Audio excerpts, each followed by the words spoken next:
Assalamualaikum warahmatullahi wabarakatuh. Salam, Om Swastiastu, Namo Buddhaya, Salam Kebajikan, Salam Sejahtera bagi kita semua. Pertama-tama, perkenalkan, nama saya Ramasya Nasution dengan NPM 21106310090. Program Studi S1 Manajemen Fakultas Universitas Singapura Bangsa Karawang. Yang pertama ada hubungan diadik dan leader member exchange.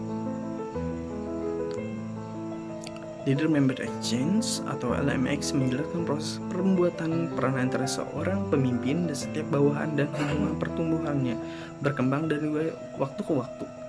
Premis dasar dari teori ini adalah bahwa peran pemimpin mengembangkan hubungan pertukaran dengan setiap bawahan karena kedua pihak saling mendefinisikan peran bawahannya. Hubungan ini dibentuk berdasarkan kompatibilitas pribadi dan kompetensi bawahan dan ketergantungan gitu.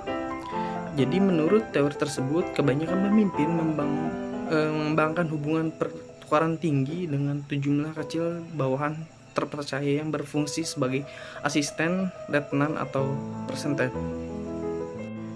Yang kedua adalah teori diadik kontribusi pengikut dalam kepemimpinan yang efektif.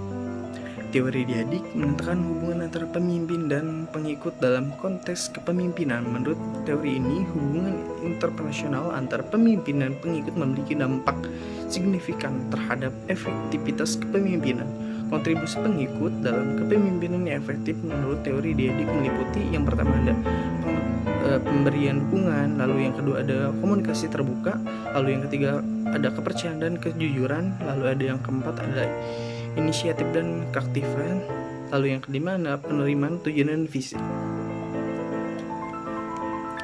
lalu yang ketiga ada follower dan kontribusi pengikut dalam kepemimpinan yang efektif.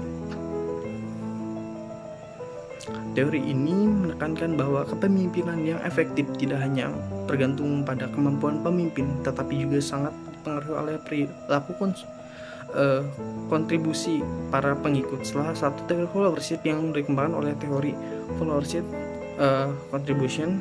Teori ini ditemukan oleh Robert A. Kay pada tahun 1992 dan berfokus pada bagaimana pengikut dapat memberikan kontribusi yang signifikan dalam suatu kelompok atau organisasi. Lalu yang keempat ada karakteristik pengikut dalam teori diadik dan followership. Di sini ada 5 contoh dan dari karakter followership dan diadik gitu. Yang pertama ada pengikut berkarakter isolatif gitu, isolater. Lalu yang pengikut berkarakter penonton gitu. Lalu yang ketiga ada pengikut berkarakter partisipan. Lalu yang keempat ada pengikut berkarakter aktivis gitu. Lalu yang terakhir ada pengikut berkarakter berani mati. Lalu yang kelima ada tipe-tipe pengikut.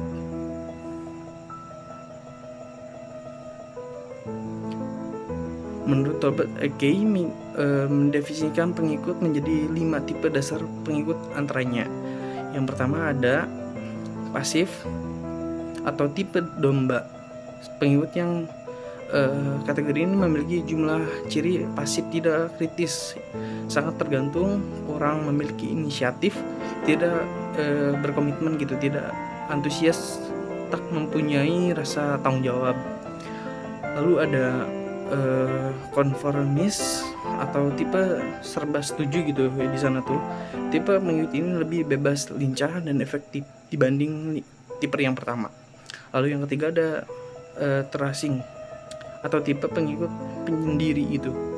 Pengikut kayak gini tuh saling adalah tipe yang independen gitu, pasif, tidak memiliki komitmen terhadap pemimpin, tujuan kelompok atau anggota kelompok. Yang keempat ada pencari selamat atau tipe pragmatis gitu.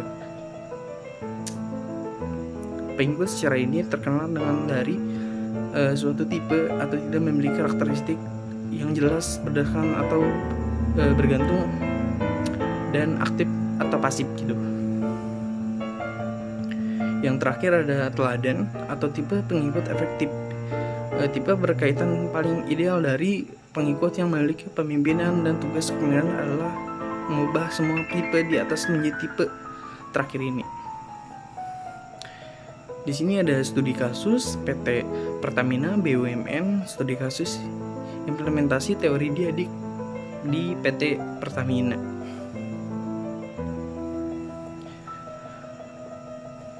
Pada analisis yang dilakukan untuk mengetahui bagaimana interaksi antara faktor-faktor motivasi kerja karyawan dengan faktor-faktor kepemimpinan atasan yang dipersiapkan oleh karyawan PT Pertamina BUMN, berdasarkan hasil analisis diperoleh kesimpulan bahwa faktor-faktor motivasi kerja karyawan memiliki interaksi dengan faktor-faktor kepemimpinan atasan yang diperoleh oleh karyawan PT Pertamina BUMN ini, menyebabkan hubungan kurang baik antara para atasan dan karyawan mitra bisnis dalam rangkaian industri mereka. Untuk memastikan hubungan sukses dengan mitra bisnisnya pertama PT Pertamina memutuskan untuk menerapkan konsep dan prinsip dari teori diadik, dan para karyawan akan atas untuk mulai melakukan evaluasi dan identifikasi yang telah diperlukan maupun mitra bisnis yang dipotensi berdasarkan kompatibilitas strategis dan kebutuhan bersama.